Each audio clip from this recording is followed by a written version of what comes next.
Hello everyone, कैसे हैं आप सब। आशा करती हूँ बहुत अच्छे होंगे। आज हम समझेंगे स्पाइनल कोड और इसके ब्रेन के बारे में हमने पढ़ लिया है। और आज स्पाइनल कोड के बारे में संपूर्ण जानकारी देंगे, कोई भी क्वेश्चन यहाँ से मिस नहीं होगा। तो आप देख लें, इसको हम समझते हैं। तो सबसे पहले हम इसका इंट्रोडक्शन समझते हैं कि इसका इंट्रोडक्शन क्या है। देखिए, the spinal cord is a long cylindrical structure made of nervous tissue informed in important part of the central nervous system along with the brain. Spinal cord तंत्र का ऊतक यानी तंत्र का टिश्यू से बनी एक लंबी संरचना होती है। यह क्या करती है? मस्तिष्क के साथ मिलकर के यानी केंद्रीय तंत्र का एक महत्वपूर्ण भाग बनाती है। क्या कह रहा है कि ये क्या है? स्पाइनल कोड हमारा किसका हिस्सा है? सेंट्रल नर्वस सिस्टम का हिस्सा है। देखिए, सेंट्रल नर्वस सिस्टम के अंतर्गत हम ब्रेन को पढ़ते हैं और स्पाइनल कोड को पढ़ते हैं। तो हम देखते हैं, देखिए ये सेंट्रल नर्वस सिस्टम है, इसके अंतर्गत ब्रेन आता है, जो हमने पिछले लेक्चर में कवर कर लिया है। आज हम समझेंगे स्पाइनल कोड। ठीक है, तो हमने यहाँ पे देखिए, ये जो ब्लू कलर का है इसे बोलते हैं पेरिफेरल नर्वस सिस्टम। हमारा तंत्र का तंत्र कितने भागों में बटा होता है? 2 भागों में बटा होता है, पीएनएस और एनएस, यानी सेंट्रल नर्वस सिस्टम और पेरिफेरल नर्वस सिस्टम। देखिए, हमने ग्राफ में दिखाया है कि यहाँ पे जो ब्लू कलर का है वो पेरिफेरल नर्वस सिस्टम है, और जो स्पाइनल कोड है जो थोड़ा पर्पल कलर का दिखाई देता है। देखिए, हमें स्पाइनल कोड के अंदर ये सारी हड्डियां जो जो सारी है, क्रेनिकल, वर्टिब्रा यानी ये 7 होती हैं, थोरिकल ये 12 होती है, लंबर रीजन ये कितनी होती है? 5 होती हैं, सैक्रल ये भी 5 होती हैं, और कोकैगल ये 1 होती है। ये 31 होती हैं। तो इनके बारे में हम संपूर्ण जानकारी इसी वीडियो के अंतर्गत देखेंगे, और बने रहिए हमारे साथ। अगर आपको वीडियो अच्छी लगती है तो लाइक शेयर सब्सक्राइब करना ना भूलें। आगे बहुत ही अच्छी इंफॉर्मेशन है, आप मिस मत करना। देखते हैं स्थिति, देखते हैं इसकी स्थिति क्या होती है। It begin for the medulla oblongata, the extends downward into the vertebra canal. क्या कहता है? ये मस्तिष्क के मेडुला ऑब्लिगेटा से शुरू होकर के वर्टिब्रा कैनाल के नीचे की ओर जाता है। देखिए, ये हमारा ब्रेन है, ठीक है, और ये यहाँ से शुरू होता है और ये नीचे तक, यहाँ तक ये दिखाई दे रहा है, जहां मैं मार्कर चला रही हूँ वहां तक जाता है। देखिए, इसमें रीजन होते हैं। देखिए, सर्वाइकल इनमें 1 से 1 सी से लेकर के और कितनी होती हैं? C7 तक होती हैं। और देखिए, ये थोरिकल में, इसमें देखो T1 से लेकर के ये कितनी होती हैं? मतलब T12 तक होती हैं।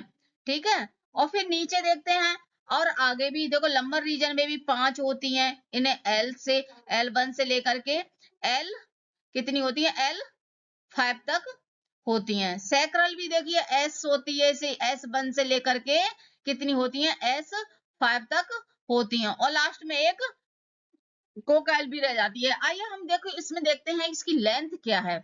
लेंथ और वेट, लंबाई और वजन क्या होता है। देखिए, मेल में अगर हम इस देखते हैं तो 45 सेंटीमीटर होती है, और फीमेल में देखते हैं तो 43 सेंटीमीटर होती है। इसका वेट कितना होता है? 35 ग्राम होता है। और देखिए, हम हिंदी में भी लिख दिया है, पुरुषों में 45 और महिलाओं में 43, और लगभग वजन कितना होता है? 35 ग्राम होता है। आगे देखते हैं हम इसकी टर्मिनिकल अंतिम भाग क्या होता है। देखिए, वयस्क मनुष्य में स्पाइनल कोड लगभग 1 L1 से लेकर L2 कशोरकियों के स्तर पर कोनस मेडुलास के रूप में समाप्त होता है। देखिए, इसकी सुरक्षा कैसी होती है, प्रोटेक्शन कैसे होता है।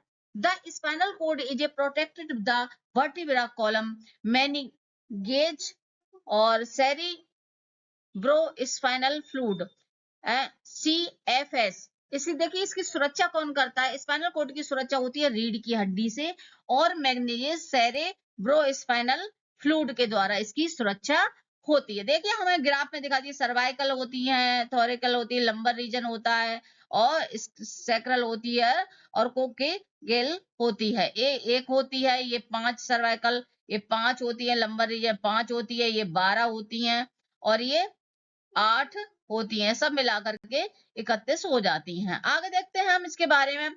देखिए एक लेयर, जैसे हम अगर कोई स्पाइनल कोड की अगर कोई सुरक्षा कर रहा है, तो एक तो रीढ़ की हड्डी हो गई, दूसरी कौन सी एक लेयर होती है जिसे कहते हैं मेनिंजेस यानी लेयर। इसके अंतर्गत 3 लेयर दोस्तों पाई जाती हैं। 3 protective membrane surround the spinal code.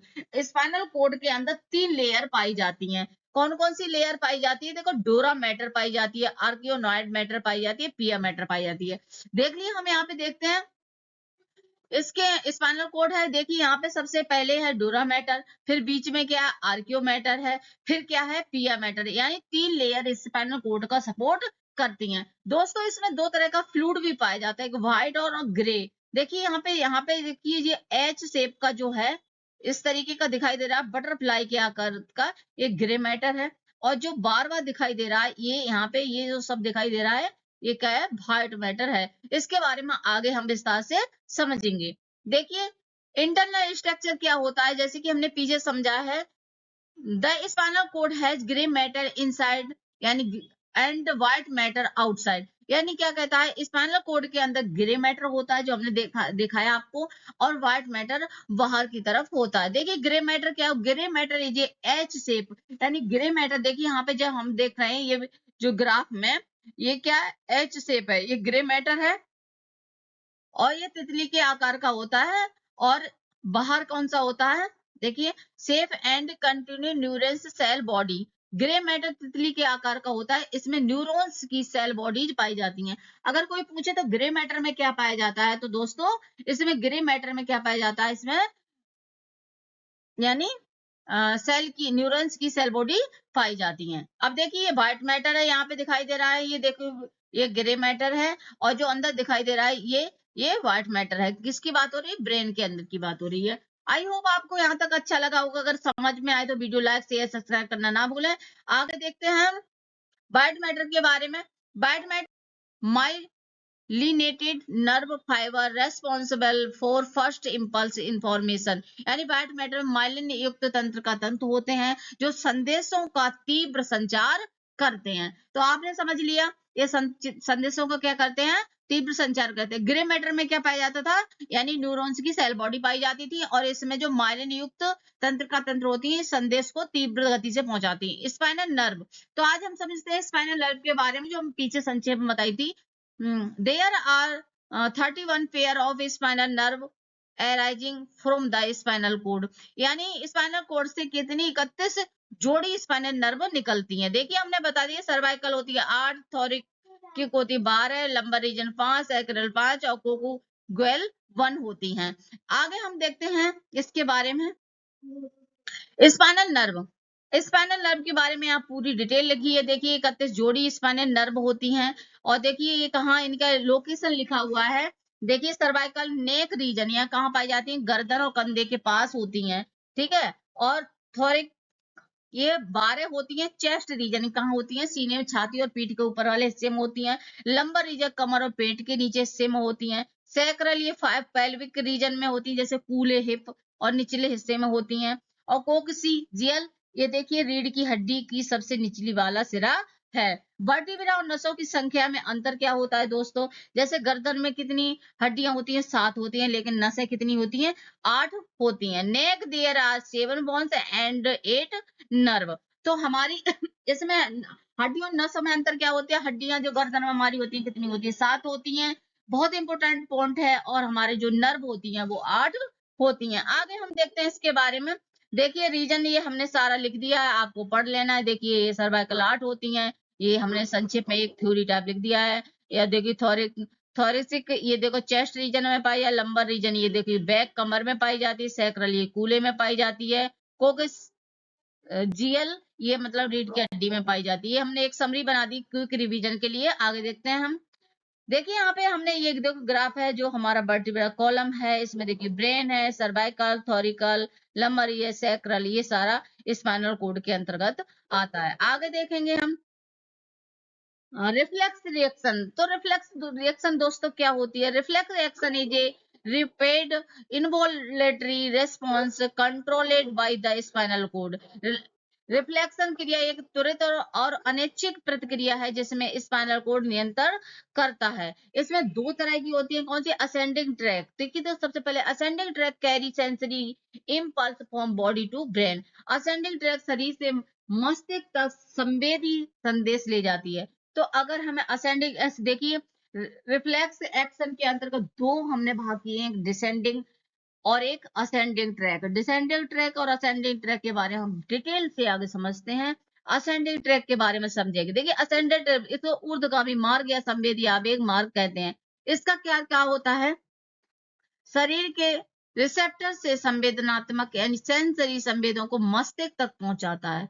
यानी शरीर के पूरे शरीर से ला करके क्या तक पहुंचाएगा? हमारे ब्रेन के भाग तक पहुंचाएगा। Ascendant tract carry sensory impulse for body to brain, यानी बॉडी से हमारे ब्रेन तक पहुंचाता है। ऊर्ध्वगामी शरीर से मस्तिष्क तक संवेदी संदेश ले जाता है। असेंडिंग ट्रैक, देखिए असेंडिंग ट्रैक में भी भाग होते हैं। डोर्सल हार्ट कॉलम होता है, इसे श्वेत स्तंभ बोलते हैं। इसका कार्य कैसे हो, अगर हमें कैसे पता चलेगा? तो इसके माध्यम से डोर्सल भार्ट कॉलम के माध्यम से क्या पता चलता है? जैसे टच, अगर हमें किसी ने स्पर्श किया तो हमें किसके द्वारा पता चलेगा? डोर्सल भार्ट कॉलम के द्वारा पता चलेगा।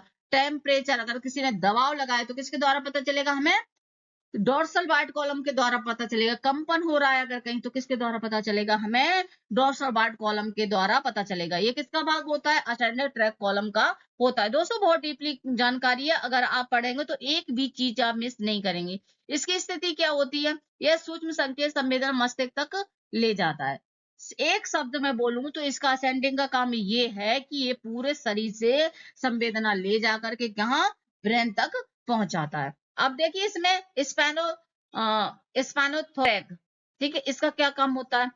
इसका मार्ग देखिए, दर्द अगर हमें महसूस होगा तो हमें इसमें स्पाइनोथैलेमिक ट्रैक के द्वारा पता चलेगा। टेम्परेचर, गर्मी है, किसके द्वारा पता चलेगा? तो हमें स्पाइनोथैलेमिक ट्रैक के द्वारा पता चलेगा। और खुरदरा स्पर्श से भी दर्द और ठंड गर्मी इसके द्वारा पता चलती है। यह असेंडिंग कॉलम का भाग होता है।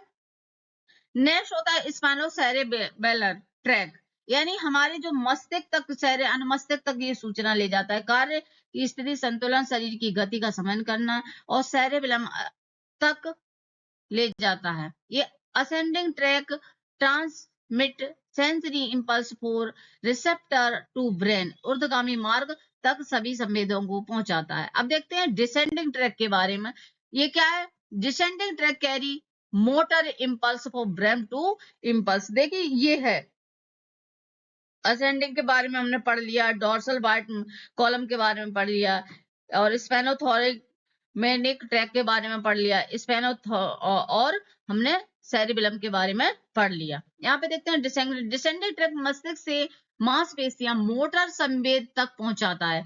अब ये क्या करता है? उसका जस्ट अपोजिट है, ये मस्तिष्क से संवेद को ले जाकर के हमारे बॉडी तक